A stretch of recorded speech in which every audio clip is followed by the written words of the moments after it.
Bom, vamos lá. Operações unitárias, definição, tá? Operações unitárias. Qual a definição? É uma etapa básica,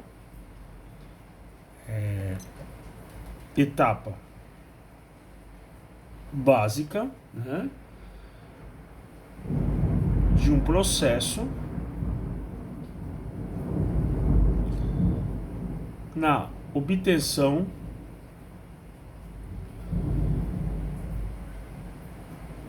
de um produto ou transformação transformação na matéria-prima. Tá? Então, quando nós falamos de operações unitárias, né, sempre ela vai envolver, né, uma etapa básica, mas o interessante pode ser de um produto, né, obviamente, um produto final, mas também da transformação na matéria-prima. Vou dar um exemplo bem clássico disso, né? O exemplo é o leite, né?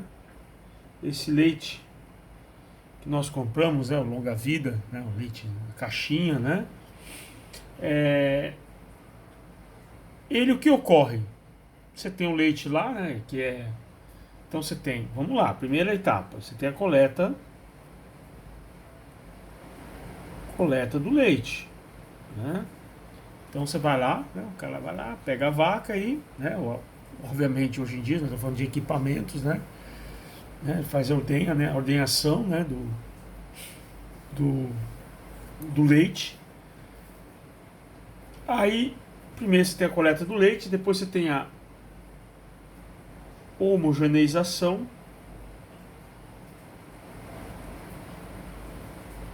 né, que é você tornar ele com um único aspecto, né? Porque ele tem a parte mais que envolve gordura, né? A nata, né? Que seria. Então você faz uma homogeneização, deixa ele com um único aspecto, né? O aspecto que nós recebemos. Depois nós temos a pasteurização, né? Que aí você vai estar aquele que você tem uma... Você leva a temperatura rapidamente, você reduz a temperatura rapidamente. Esse choque térmico acaba que eliminando qualquer tipo, né, de, de algo indesejável, né, no seu leite, né, impurezas, né, bactérias, etc. e tal. Então essa pasteurização é esse processo, né? Depois você tem o resfriamento, que a pasteurização é o aquecimento rápido, né, do leite. Depois o resfriamento, obviamente, e o empacotamento. Ou seja, você tem aqui, você está entrando com leite e você está saindo com leite. Então a sua matéria-prima é a mesma. A sua matéria-prima é o leite e o seu produto final é o mesmo que a matéria-prima.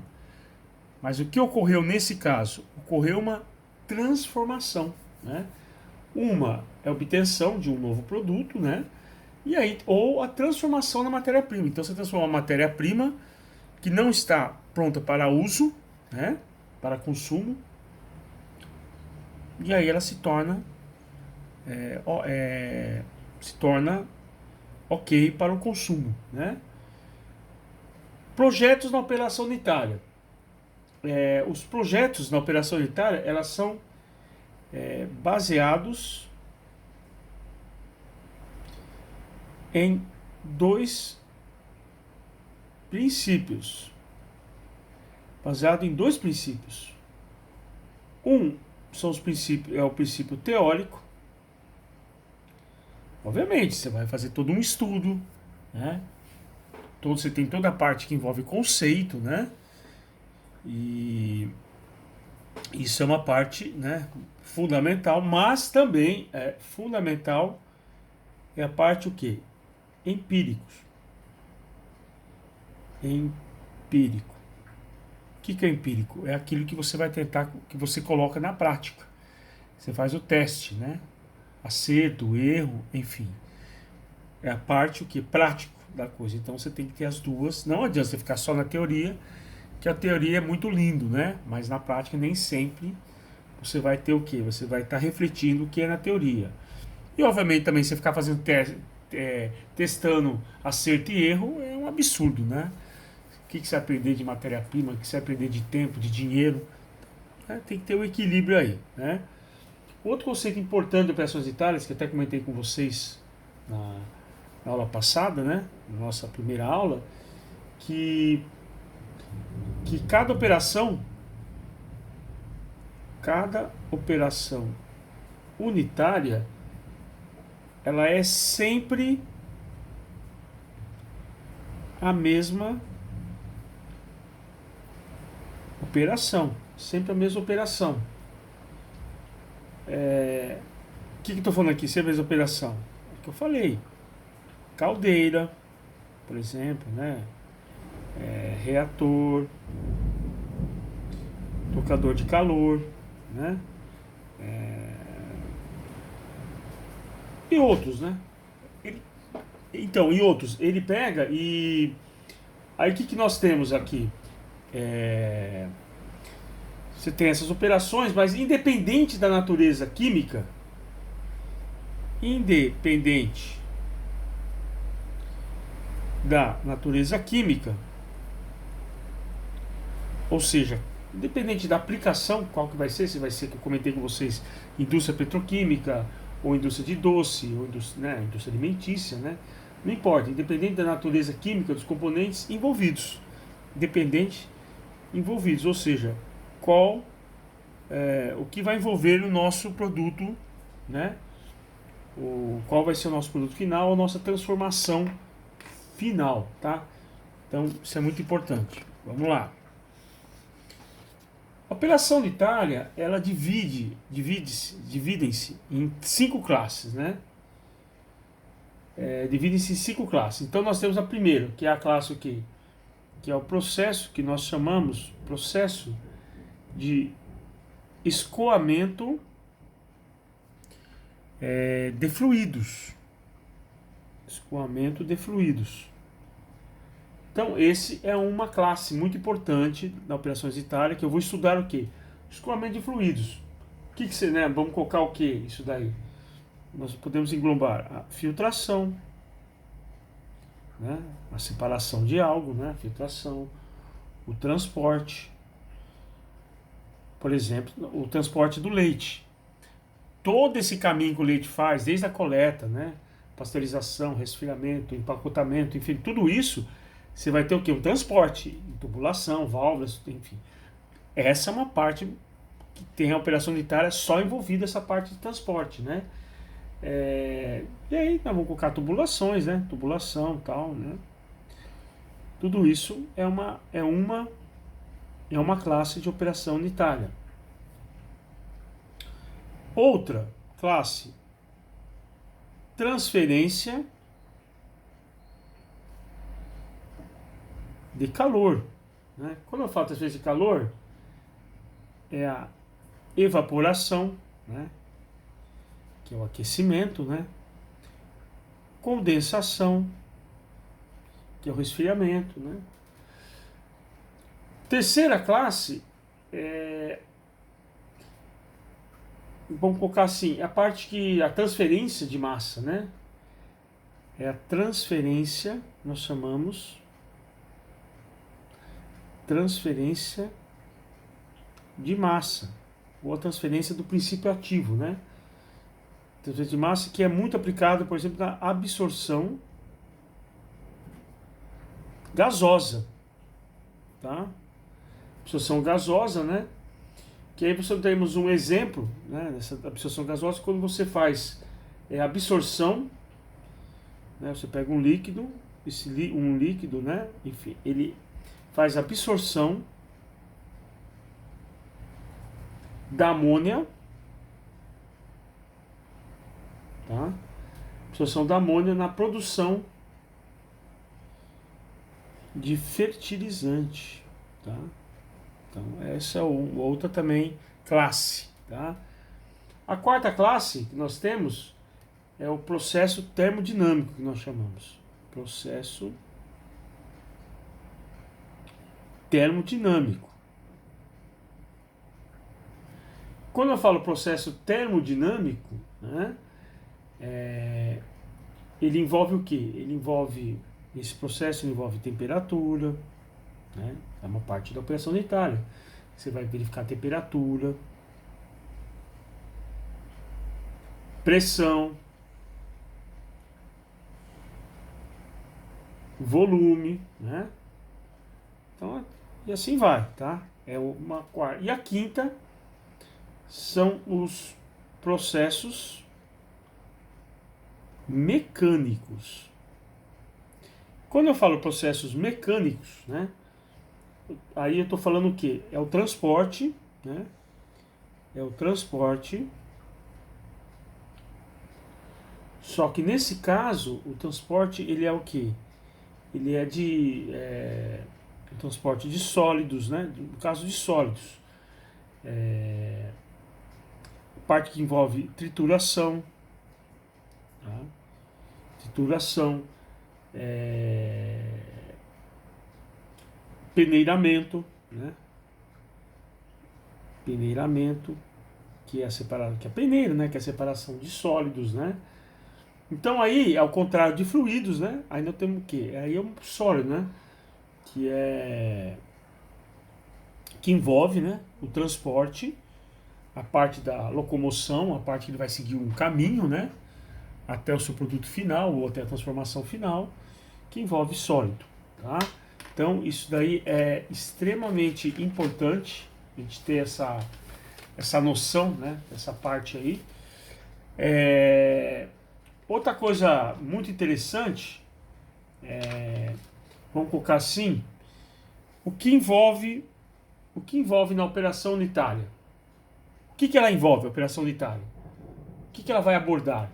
Quando os caras, os engenheiros, os técnicos, né, os operadores, né, tem uma reunião aí, vamos desenvolver a partir do quê? Então, a partir de alguns itens, né? Um deles é o design.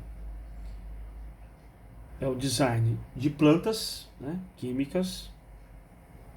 Você vai ter lá, né, a planta, né, o desenho dela, design. É o design da planta química. Você tem da fábrica em geral, né? Desde a coleta, né? Desde a matéria-prima até o produto final. E, obviamente, equipamentos utilizados. Ah, com certeza. Você vai querer verificar os equipamentos, né? O que você vai usar? Você vai usar um reator, vai usar uma caldeira, tocador, válvula, tubulação, enfim, tudo isso, né? Tocador de calor, tudo isso é fundamental, tá? Dentro da introdução da operações unitárias. E vamos também começar falando o quê? Do cara muito importante aí, vamos falar primeiro deles, que, né, são as válvulas. A válvula ela é tão antiga, vamos colocar assim, quanto o uso de tubulação. Porque se você falar válvula, você está associado o quê? Válvula está associado o quê? A tubulação, tá?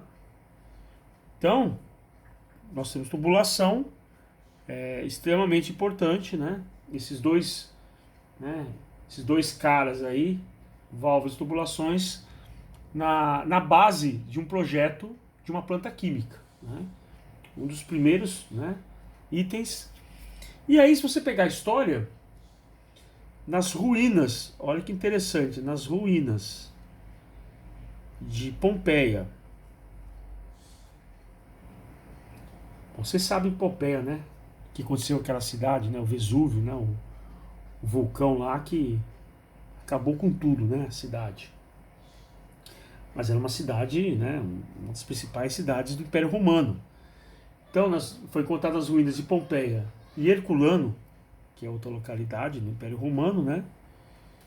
Herculano, foram encontrados em 79 depois de Cristo, né? 79 DC depois de Cristo, quer dizer, já imagina, quase aí 2000 anos atrás, nós já tínhamos, né?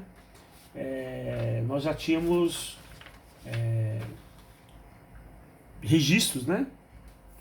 De válvulas, né? Já foi encontrados válvulas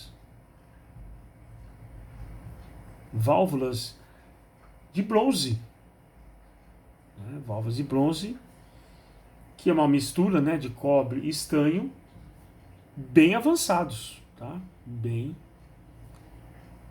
avançados, ok? Então, há muito tempo que nós temos, né, aí registro de válvulas, obviamente tubulação junto, né? Então, a parte da história, né, é a função. Qual a função da válvula? A função da válvula é estabelecer. Quando eu falo estabelecer, é o quê? A partir do momento que eu estou abrindo a válvula, eu estou estabelecendo algo no processo, né? Então, estou estabelecendo, estou estabelecendo algo, né? Estou tendo um contato, eu vou permitir esse contato, enfim, essa possibilidade. O outro é o controle. Opa, quanto que eu vou estabelecer? Esse controle, né, é muito importante. E a válvula também faz isso. Você vai lá, abre e fecha, você tem todo esse controle, né? E interromper, obviamente, que é você fechar, né? E interromper a descarga de fluido, né? Ou estabelecer e controlar a descarga de fluido, ok? O que é fundamental numa planta química? Fundamental. Uma planta química que envolve válvulas, né? Tubulação, mas vamos colocar válvulas. É fundamental a indicação. Indicação. Para que, né? Para que ela é indicada, para que ela, onde ela está? A indicação nem tanto. Vamos colocar mais uma. A indicação o quê? É a parte que você tem, ela está envolvida no processo. E que parte? Ela vai ter que indicar. A indicação, a especificação, né? Tem que especificar que tipo de válvula que é. É para estabelecer, para controle, para interromper, né? E também, obviamente, a localização. A indicação vamos colocar assim, indicação é para em que parte que ela é usada no processo, né? E a localização, mas é lógico, imagina você tem que ficar procurando válvula, né? Não sabe onde ela está. Aí é um absurdo. O que elas garantem? Primeiro, elas garantem as válvulas, elas garantem segurança da instalação. Claro. Exemplo. Se você tem um vazamento, né? Você tem um vazamento, você vai lá, você interrompe, você fecha a válvula, né? Você fecha uma descarga, você fecha esse fluido e você tem uma segurança que não tenha uma maior contaminação, uma maior perda, né? Então, a segurança da instalação é um item. Manobras, poxa, fundamental. Você abre aqui, fecha ali. Então você vai fazer o que? Manobras. Você vai fazer um direcionamento, tá? Também muito importante, direcionamento, né? E finalizando, quer dizer, manobras, direcionamento, o controle de fluxo, né? Controle de fluxo, né? E finalizando, a desmontagem é muito importante. Por que a desmontagem, né? Ela envolve, porque você vai usar o que nesse caso? Você usa uma válvula. Depois nós vamos ver melhor esse tipo de válvulas, mas é a válvula de bloqueio. Quando você faz a válvula de bloqueio, o que é? A válvula de bloqueio é uma das funções. Qual função? Ela interrompe, né? Você interrompe né? A válvula de bloqueio você interrompe, né? E interrompe e aí você faz a desmontagem, enfim, tá? Também é muito importante. E finalizando essa aula na introdução, o custo, classe. Custo, realmente, dentro de uma indústria, dentro de uma planta química, dentro de um projeto, ele tem que constar o menor número possível de válvula. Por quê? Porque válvula industrial, principalmente, é caro. Nós temos torneiras, né? Vamos colocar nossas torneiras aqui. Tem torneiras caríssimas, né? Mesma coisa tem válvulas. As válvulas normalmente são caras. Por quê? Essas tem que ter o número possível, o menor número possível de válvulas, porque ele encarece, né? Ou seja, torna mais caro, ele encarece tanto na montagem, né? Tanto na montagem como manutenção também, né? Porque se você tem uma válvula com o tempo, ela, né, ela pode apresentar problemas, aí você vai ter que trocar. E ela pode chegar, em média, ela alcança, em média, olha só que como é um negócio caro, ela alcança em média 8%, olha só, 8% do custo total da instalação. Esqueci aqui, instalação. Então, daí nós temos uma ideia, né, de como é importante ter todo esse controle. Tá bom? Então é isso, tá? Beleza, então.